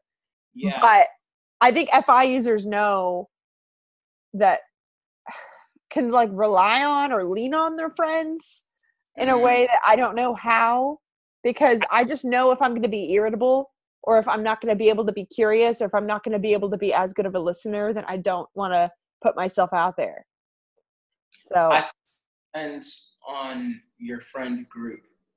So like I relate to that. Like I've gone MIA on like a lot of friends and stuff at times, because like I don't want to burden you with this. But then as I've grown like deeper friends who I actually know like they care, so like Jamila, my wife, like David and stuff like that, then it's like, okay, I know that this won't really be a burden to them, but if anything, they'll be happy. And I think that I had to learn this the hard way, because my INFJ friend, she ghosts all the time. And it's like, man, I tell you all the time, come to me. I want to help you out, because now you're separating our detachment. And now, like, I could have used this. I could have helped you, and we could have gone up a level in our friendship, in our depth. But because you wanted to ghost and go MIA on me and everything, and you wanted to assume that I don't care, and you were burdening me. Now we not only missed out on a chance to get even deeper with each other, but we've also grown a little bit further from each other, and like, yeah, etc. I think INFJs, since they use FE as their aux function, they don't feel as in control of the emotional environment, and so they could be like, oh, well, I definitely don't want to burden them. I don't know how much that could burden them. Like, more paranoid about it than, but yeah, like, you tweeted something once about, so I think. Sorry, 1 second. Oh, go ahead. Sorry. Hello, guys. Hopefully he gets back soon, because I don't really know. Oh, you're supposed to say something. My landlord. Oh, okay. Yeah.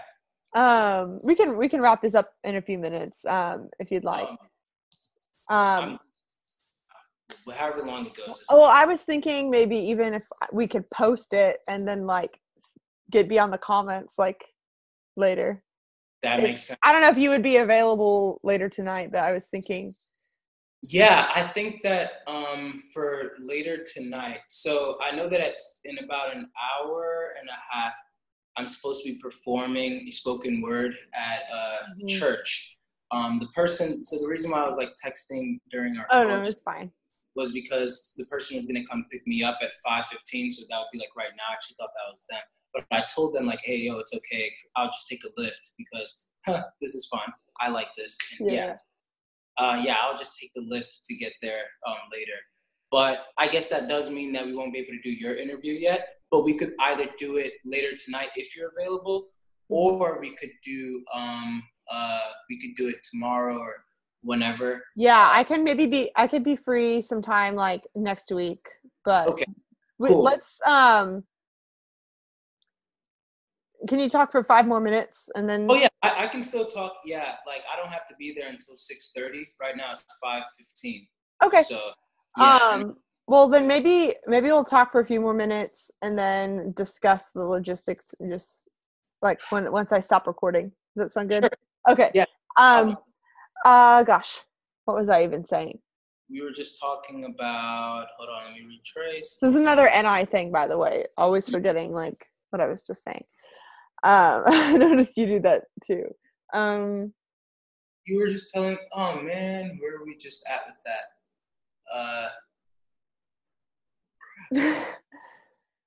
This is why I hang out with NPs. They could tell me what I just said. Yeah, I'm usually good at that too, but there's a lot going on, like with him. Okay, we were talking about.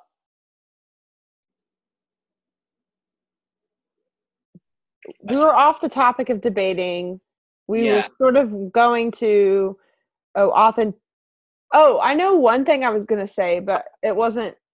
It was friendships. We're talking about how like you have to know your certain friends that you have that you relate. Yeah.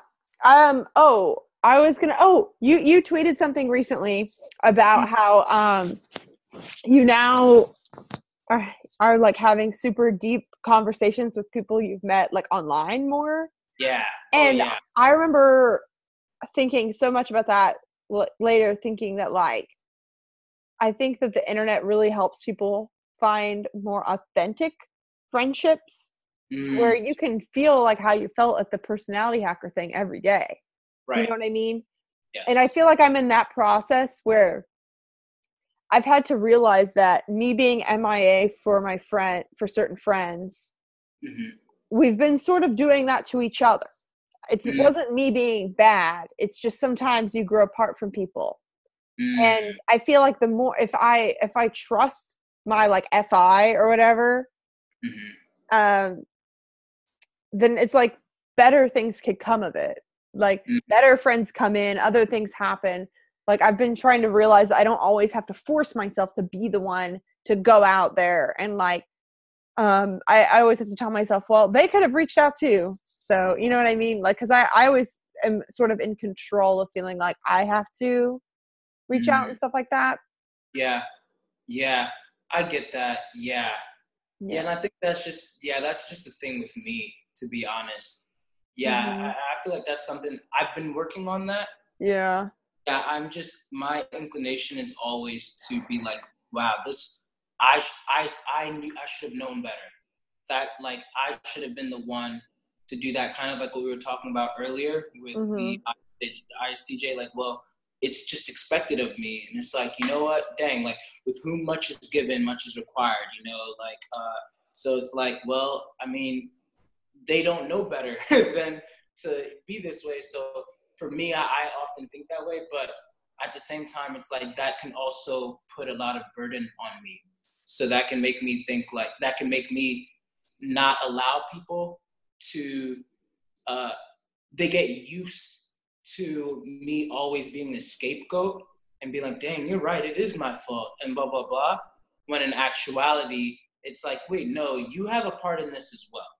And so once we become more accurate with that, then now we can actually like grow from it. So yeah, I feel like that's something like I'm still continuing to like get better at. And then another thing that I wanted to comment on from what you said earlier is you said that you weren't prideful. And then I was thinking about how a lot of times people assume that the actions of ENFJs come from this sort of pride. And also, like, when I said earlier, people might think that I think I'm better than them or something like that. Like, and I think it comes from this sort of like inferior TI, like self-righteousness more so than pride. Yeah. Like, if people are going to be accurate about us being assholes, then like call us like self-righteous know-it-alls. Like, but don't think that we are doing it from that state. So kind of want to know your thoughts on that. Absolutely. I have an ESFP friend, and this has been a pattern in my life that it actually almost like made me like just very emotional at one point. And so how do I even like say it without, okay, so I like Antonia Dodge's definition of modesty versus humbleness. I think she said something like modesty is just being accurate of what you're good at and what you're not. So in the most modest way that I say, while humility is more of just like, no, I'm not really good at that, I'm all right, something like that. So the most modest way I say the following. I had an ESFP friend who me and her, like, we were really close. And at one point, me and her don't talk anymore. But at one point, she told me, like, you know what I think it is, Denzel? I feel like you think, or no, she said, I feel like you know that you're perfect and that you're better than everyone, but you try to like make yourself lower so that you can relate to people, but it doesn't work because we can still see right through that and blah blah. And I'm like, what? No, I don't. The reason why I work so much on personal development is so that I can get there. But I really don't see anybody as like less than, or whatever. Do you think that I'm perfect? That's not the point. I'm like, no, I'm asking not for my pride, but like maybe if we can figure out accurately your perception of me is being perfect, then we can deal with that. Like, well, why do you think that? And my younger sister at times, she's... You were trying to use TI on her. And she just thought that I was trying to feed an FI ego. Like, you just want me to tell you that you're perfect. You can be puffed up. But it's like, no. I just want to understand how you got there so that we can disassemble that. And then I can check your math and see where we got with that. So, but for me, I'll say one thing. If we were to use the example of a gym, or not the illustration of a gym, if somebody's going to the gym every single day and they're lifting weights, they're gonna eventually like get stronger. Like if they're focusing, they're putting in the energy to like build muscles and everything, then they're gonna build muscle. And if I saw that person and I said, "Whoa, you have big muscles," and he said, "Haha, no, I don't," I would think that he's being fake humble, and that's annoying to me. Just be honest, be modest. Yeah, like don't be fake humble, but like be like, and that's why for me, I think it's so important. I mean, I've had people say similar things to me, so I relate a lot to that. I think for me, what's helped is the more you say openly that you believe in other people, that they could do what they want, then it shows that we think that. Because I don't think everyone, I've noticed a lot of ENFJs, we think, you know, if you want something and if you work on it, then you could grow. Like if you go to the gym and work out every day, then your muscles will grow. Like I think that we see that so easily, like in what we're doing, but other people have trouble with that. And so I don't think that they instinctually realize that we believe in them too. You know, like, I don't know. So going back to that, like, gym analogy, like if I was that muscular person and someone said like, wow, you have really big muscles, I wouldn't be conceited and be like, oh, thank you. I know I do. But I'd be like, oh, wow, thanks. Like, I really work hard on that. Hey, do you want big muscles too? Like, here, let me show you. That's where coaching comes in. And so it's like, yeah, I had to work to get here. That doesn't make me better than you. I just put in more work in this area. But you can do it too, man. You know? And so, but a lot of people, I guess they think that to coach the person means that, oh, so you're looking at how scrawny I am. About no, I'm not. I mean, I'm not saying that. Like, I used to be as scrawny as you are too, and I understand that, you know. But I'm just genuinely trying to help you to get to my muscular level, and I'm not going to deny that I'm muscular because I had to work hard to get to my muscular level. So that's not really conceit, and it's not really like arrogance. I think that arrogance is when you go around like, move away, I have bigger muscles, I'm just so much more muscle. That's arrogance. I don't personally perceive myself in that way, especially since I try to like genuinely help other people. I absolutely don't think you are. If anything, I would say you're too humble. Like on the scale, you know, like I would, yeah. Anyone who says that's dumb. Well, take that, ESFP. Yeah. But I have a theory. I have a theory on why this happens that I want to know what you think on. Is that sure. I think that we stay in our lane. And other people don't know what their lane is. And so they're always trying to do things that they aren't good at. I don't try and do things that I'm not good at. Yeah. You know? Like, as soon as I learned that I was not a good artist, I stopped painting. And part of me thinks that's a flaw. I kind of wish I was more open. I think, like, P's can do that more. But, like, that's why like we are so like stubborn or like closed-minded we seem. It's like because we are zoning in on what we are skilled at and we're trying to be perfect at it. And so, oh, you think I'm a perfect life coach? Yeah, I am. I've worked on it. Am I perfect at what you're doing? No. I've done nothing.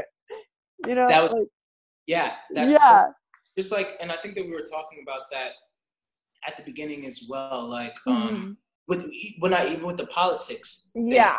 Don't come to me and ask me about politics. I don't know about politics. Like, I'm not. Yes. I read extensively about it, and so because I know that I don't know about it, I'm not going to throw out an opinion over there that somebody might latch onto and be like, well, Denzel said this, because then that's going to cause ripples. But if you want my opinion on type, if you want my opinion on theology, if you want my opinion on, you know, whatever the case may be with that, like life coaching, all of that. Yeah, I've studied extensively on this. I've gone to the gym for it, you know? Yes. And I'm still going to the gym. I think people don't trust that FE is a skill, kind of.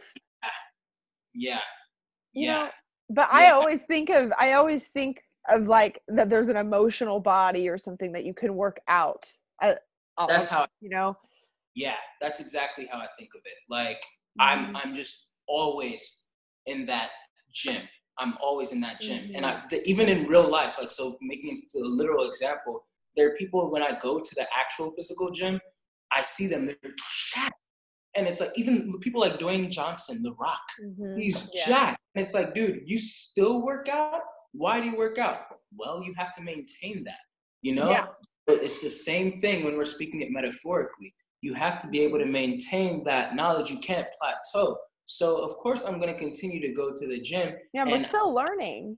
We're still learning. I know that there's always going to be somebody who's stronger than me, and I'm not going to look at that person who's stronger and be like, who does he think he is? I'm going to be like, whoa, hey, dude, what weights have you been lifting? You know, what protein do you use? You know, like, protein podcasts, you know, like weights, people that you talk to. I don't know. Like all of these are just symbols, but like I'm gonna try and learn from you. It's not gonna be a competition. It's gonna be like, hey, let's all work together to become the best versions of ourselves. So there are a couple things I'm noticing right now. One, FE, people don't view it as a skill.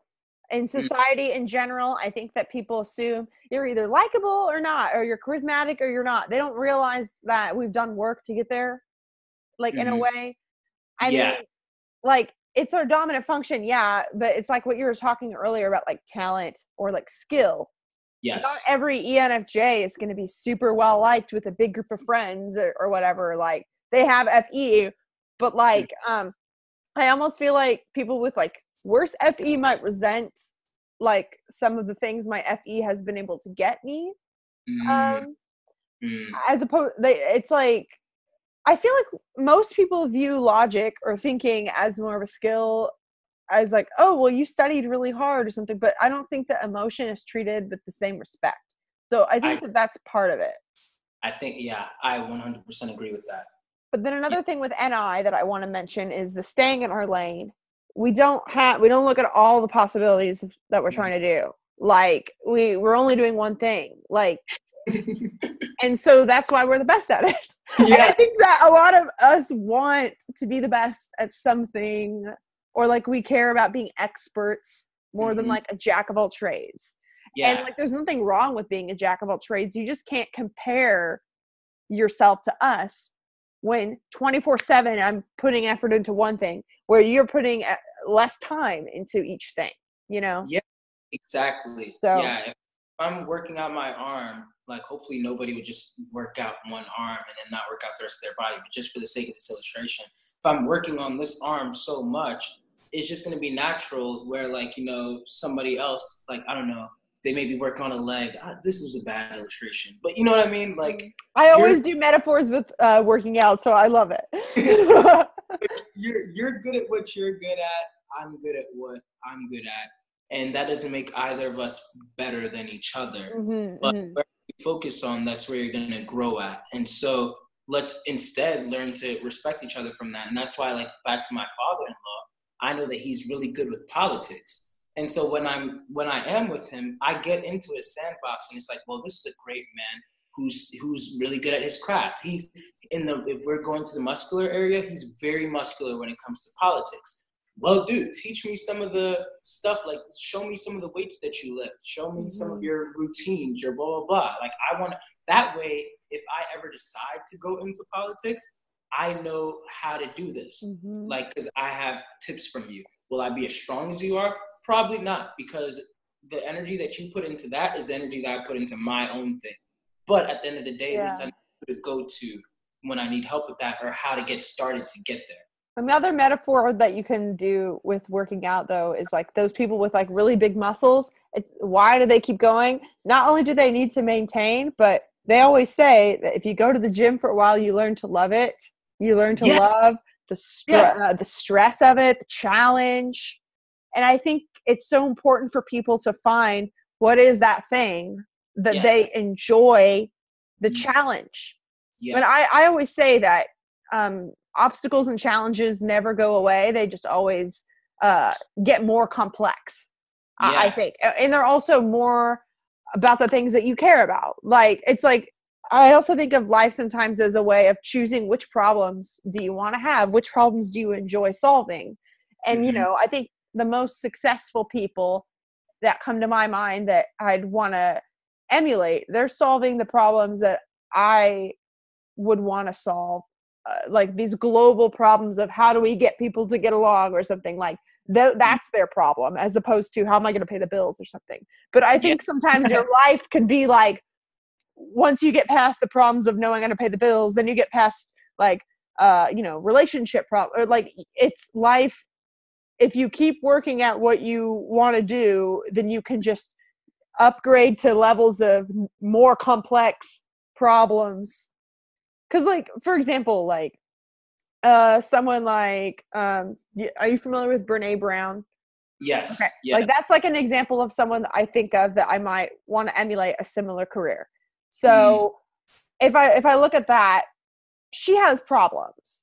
her Yeah. problems aren't gone away. She might not worry as much about the bills or certain things like that. She's doing what she loves doing, but now she gets to talk. Now her problem is, how do we create a society that's more vulnerable? Now that's the problem she's trying to solve. And that's the sort of problem I want to solve, but the problem doesn't go away. Like, that's a hard problem. It's a more complex problem than figuring out how to pay the bills or how to like find a boyfriend or girlfriend. Yeah.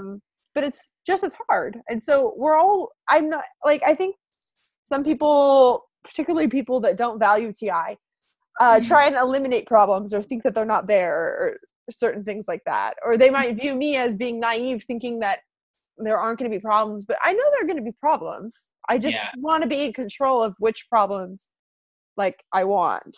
That makes sense. Yeah. But, no, I totally understand that. Yeah, that was a really good illustration and way of like explaining it, by the way. thank you. You're welcome. Well, I definitely would like to be on your channel sometime. In fact, I just wrote down which questions that I'm going to start. Okay, good. We did not really do what I set out to do about the topic, but I feel like this was even better than what I would have what I was trying to lead the convo with. So yeah, I suspected that would happen. Anyway. Yeah. I kind of just at least need to have some sort of framework to get going. Yeah. But yeah. But is there anything else that you would like to add before we wrap this up?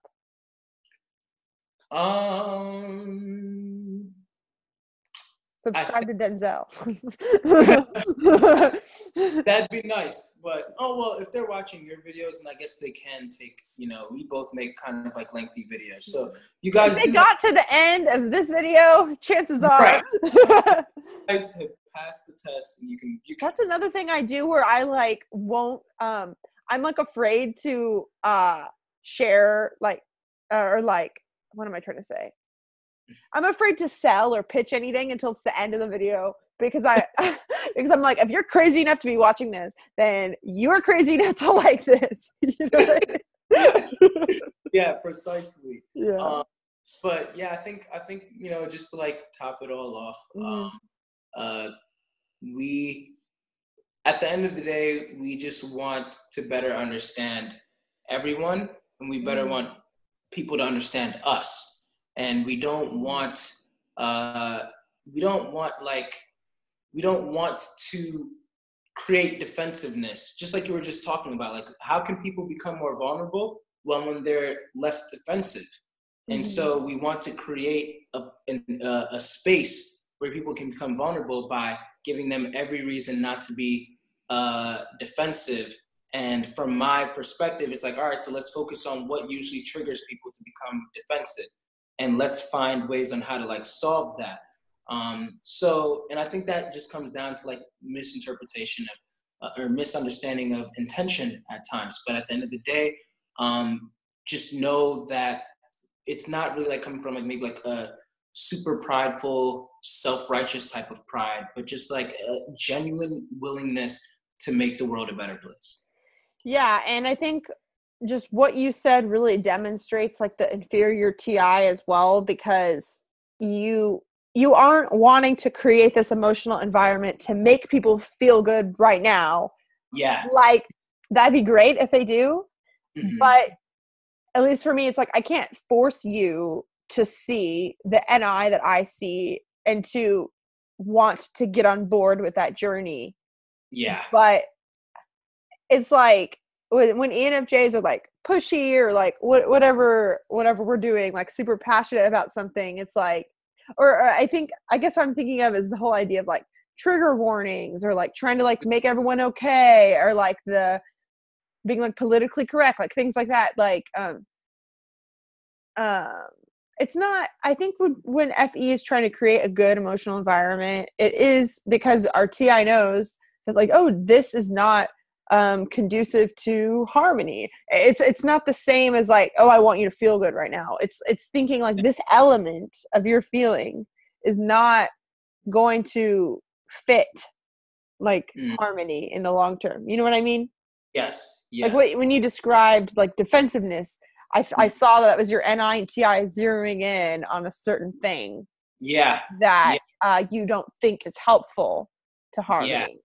Yeah, exactly. Like Mm-hmm. I see that as in like, oh shoot, that's gonna become a block if we get over there and we do this. Because NI is all about the dominoes that affect it. And I know that if I hit this domino and I don't think about what's over there, it's going to negatively affect in that aspect. And so especially like when as an ENFJ, then like what Antonia Dodge and Joel Mark Witt from a personality hacker, like they often talk about, is like your NI will show you like the best way to go about this, and it'll help you to zero in on those things so that you can see like, okay, what blockage will we get, like what blockage will we get to when we get there, and then what's the best way to like handle that before we get there. And then lastly, also just understanding that FE is getting people's needs met, not getting people's desires met all the time. Mm-hmm. Mm-hmm. So if you want it, but it's not a need of yours, there's a chance that we may, and in fact, it may even hurt you. Then we may not give that to you Yeah. because it might hurt you right now, but then in the long run, it'll like better heal you because, yeah, yeah. I guess that's Yeah. what. I'm also thinking about how, since NI and TI are subjective, that the things that we perceive as blocks might be different. Because Yeah. for me, a huge block is anything that seems like shoving things under the rug or avoiding a conversation or like trying to smooth things over, is like a huge thing that I think is a block to progress or harmony, even if the person's not intending that. And so keep in mind, like ENFJs, that your FE might, like your FE is like objective, but the TI backing it up is not. So, Yeah. so yeah. Same and different ways of looking at how to get there. Yes. Yes. Yeah. Yeah. That Cool. makes. Well, thank you so much for doing this video with me, and thank you guys all for watching, and be prepared to see me on Denzel's channel sometime soon. I will go back to and edit like the description with that video whenever it's done. But thank you for Yeah. watching, and have a lovely rest of your day. Bye.